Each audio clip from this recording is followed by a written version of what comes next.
Okay, I'm a soil scientist, and I'm going to talk about something that some people would say is not soil, which is peatland. But I'm talking on behalf. Oh, sorry. Where do I do? No. That's the right one.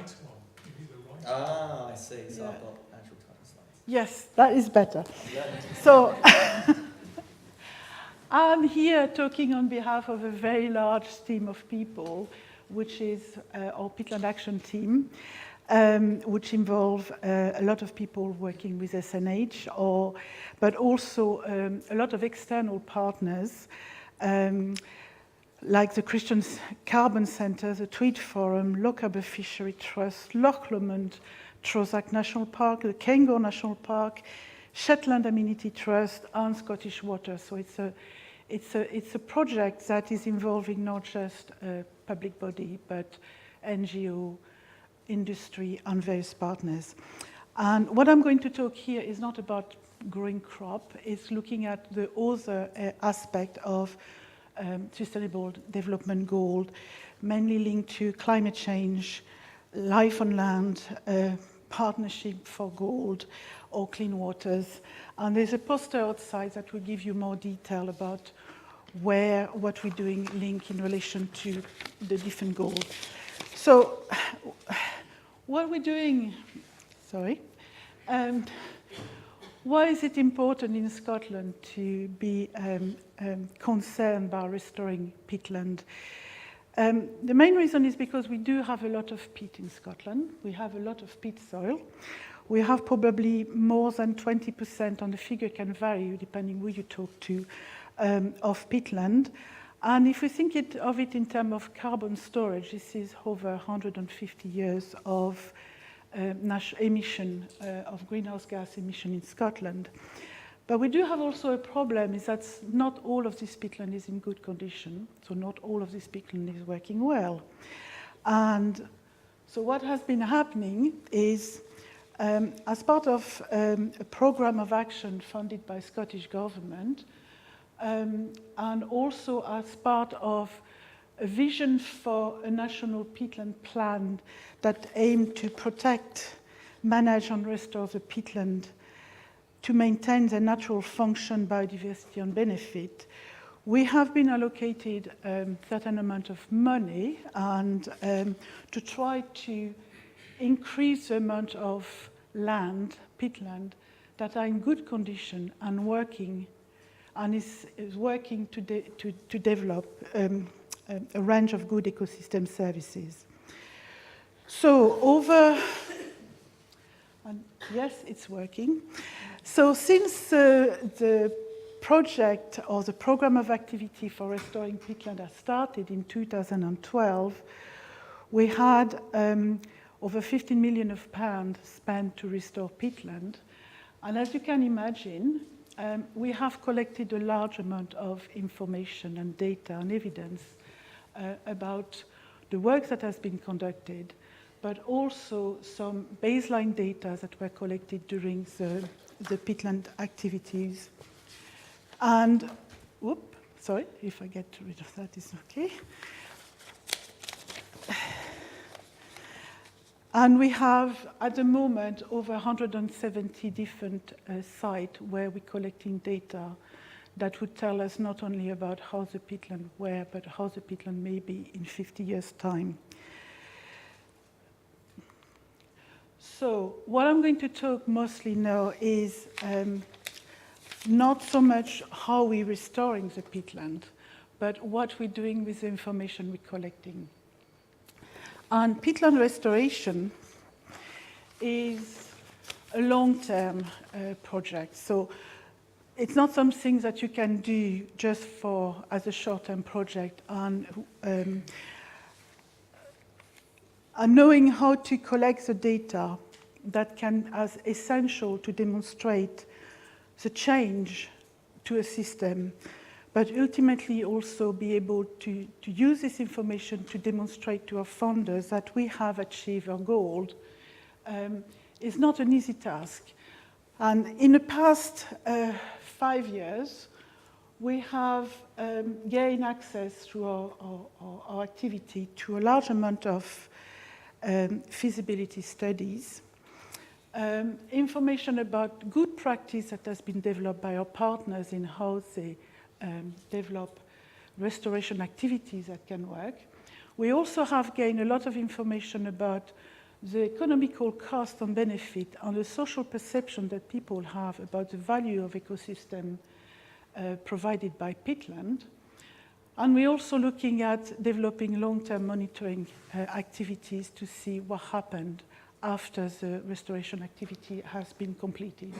This is why on top of the slide I'm not talking about restore peatland, but just talking about peatland on the road to restoration. And as you all know,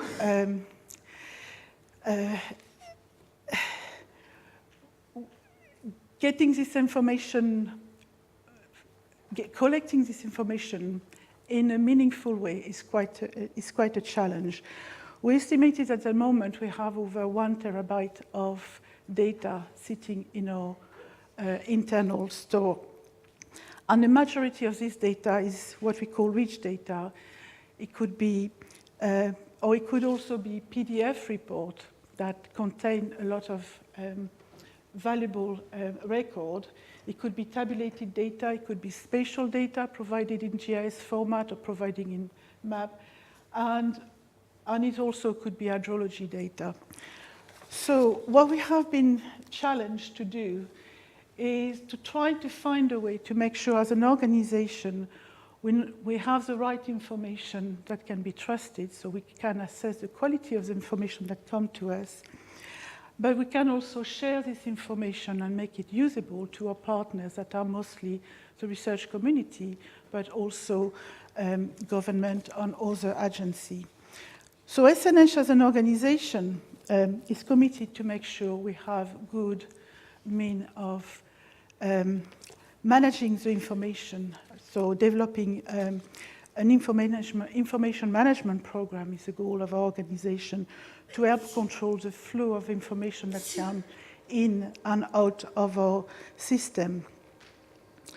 So,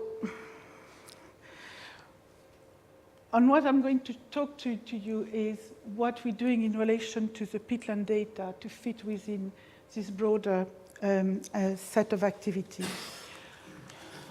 So we want to promote good standard of reporting amounts of customers. And our customers are very varied. They could be single landowners who is interested in restoring a small piece of work, or they could be an organization like RSPB, for example, or the National Park, who is looking at restoring peatland on a much larger scale and working on multiple sites.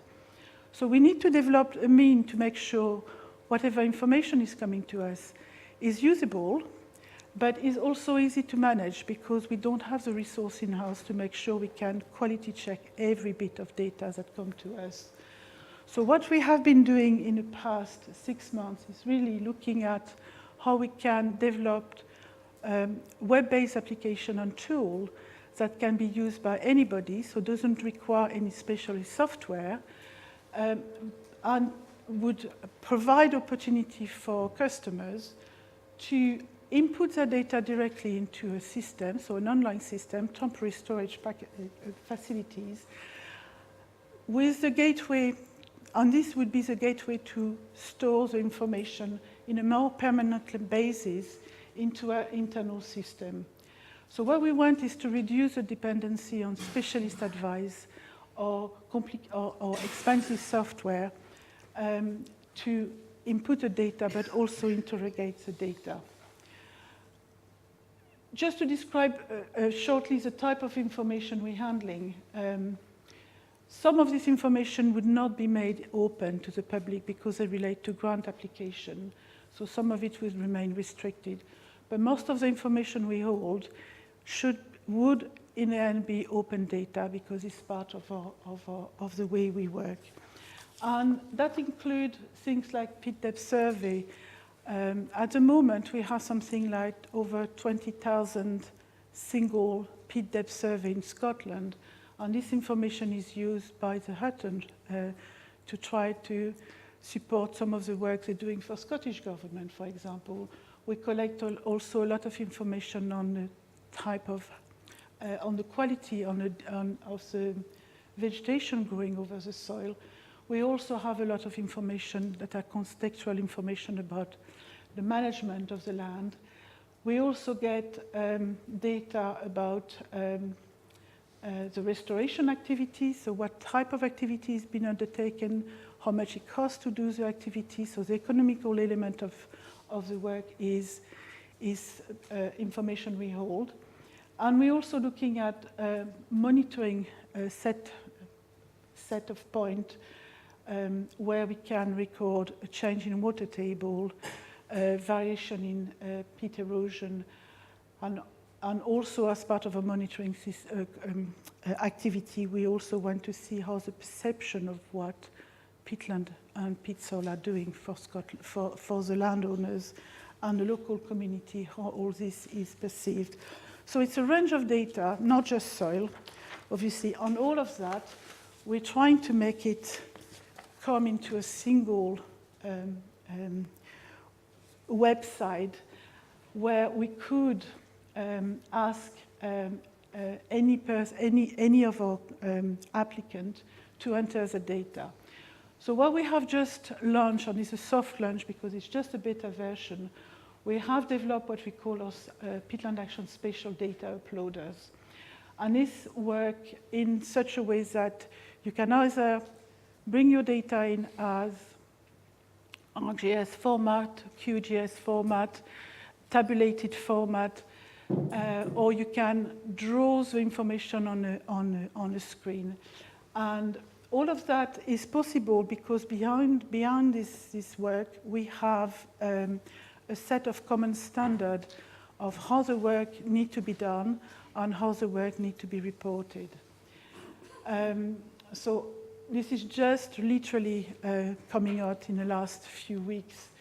And beyond that, we have another set of tools which is internal to SNH, where we're going to control the flow of information. And we would make sure this information is properly managed, interpreted, and then make available so we can mobilize the data for it to be used by the research community or anybody else who would want to use it.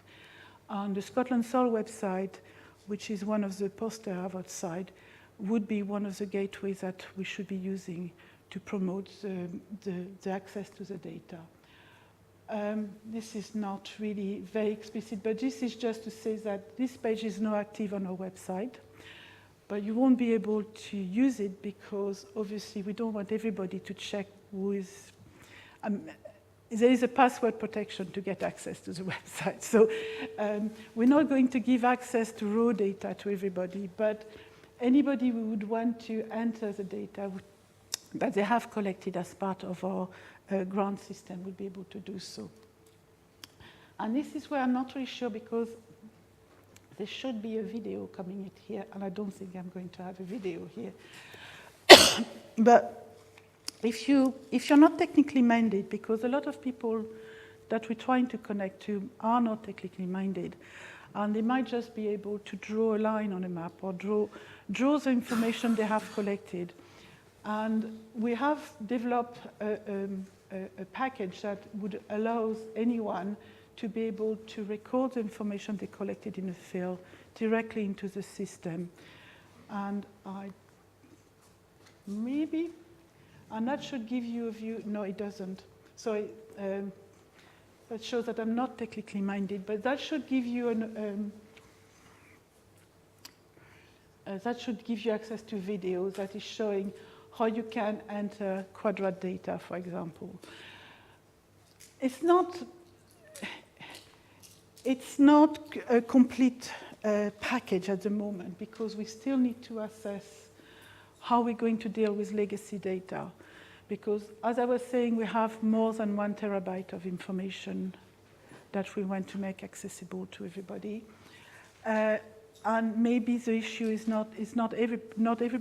everything should be made accessible. There are things that are better to be kept as research report because it's too complicated for general purpose use. We need to develop and test, we need to test the app because we know it's working in theory, but how is it going to be taken by or users, and also how is it going to be received by the people that we want to use the information.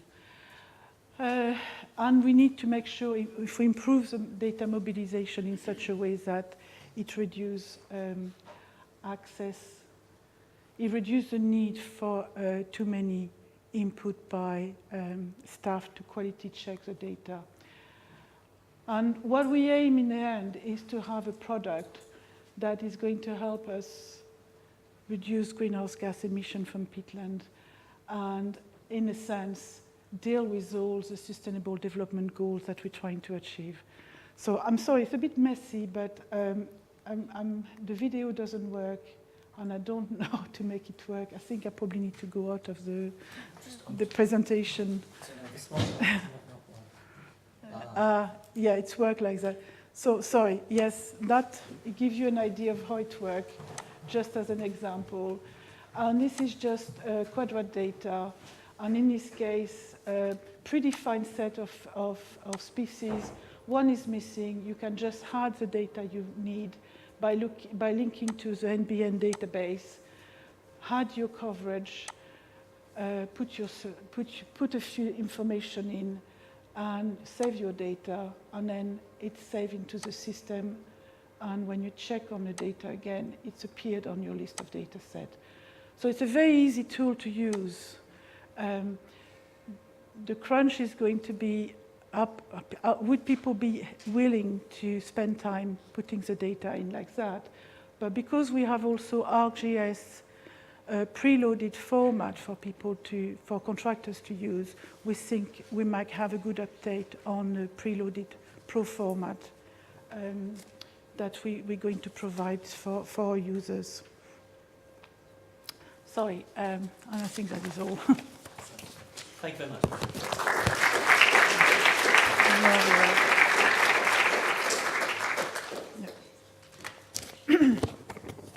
Have we got any questions?